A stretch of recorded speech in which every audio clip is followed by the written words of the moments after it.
Assalamualaikum warahmatullahi wabarakatuh. Perkenalkan, nama saya Dea Faulina dengan NPM 23759009. Jadi di sini saya akan memaparkan presentasi tentang audit internal sistem manajemen K3.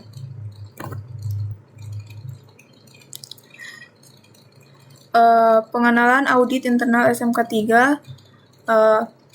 Audit internal SMK 3 itu adalah proses evaluasi sistematis dan mandiri untuk menilai efektivitas pelaksanaan sistem manajemen kesehatan dan keselamatan kesehatan kerja SMK 3 di suatu organisasi. Mengapa audit internal SMK 3 ini sangat penting?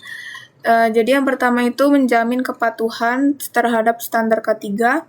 Selanjutnya mengidentifikasi kelemahan dan potensi resiko, dan yang terakhir itu mendorong perbaikan berkelanjutan.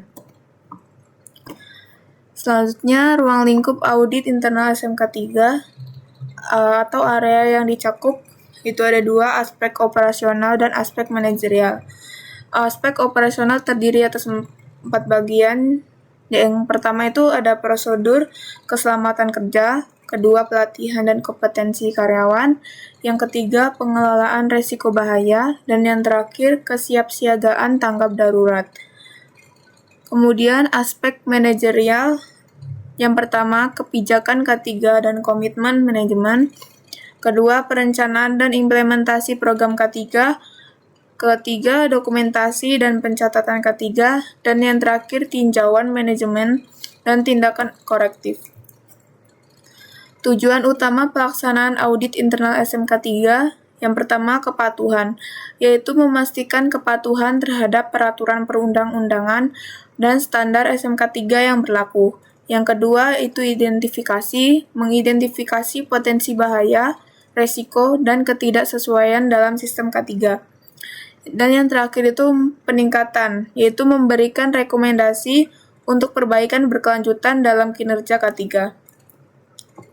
Kemudian manfaat audit internal SMK 3 bagi organisasi, yang pertama itu ada perlindungan hukum, mengurangi resiko sanksi hukum, dan denda akibat ketidakpatuhan. Yang kedua, efisiensi operasional, meningkatkan produktivitas melalui pengurangan insiden dan waktu henti. Dan yang terakhir itu adalah reputasi positif, membangun citra perusahaan yang bertanggung jawab dan peduli.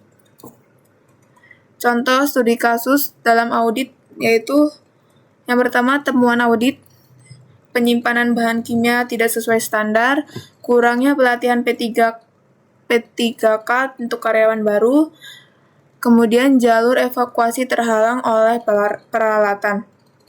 Untuk rekomendasinya, yang pertama itu menerapkan sistem penyimpanan bahan kimia sesuai MSDS. Yang kedua, mewajibkan pelatihan P3K bagi seluruh karyawan. Dan yang terakhir itu memastikan jalur evakuasi bebas hambatan setiap saat. Jadi untuk kesimpulan, yang pertama itu menindaklanjuti, memastikan semua rekomendasi diimplementasikan dan diverifikasi secara berkala.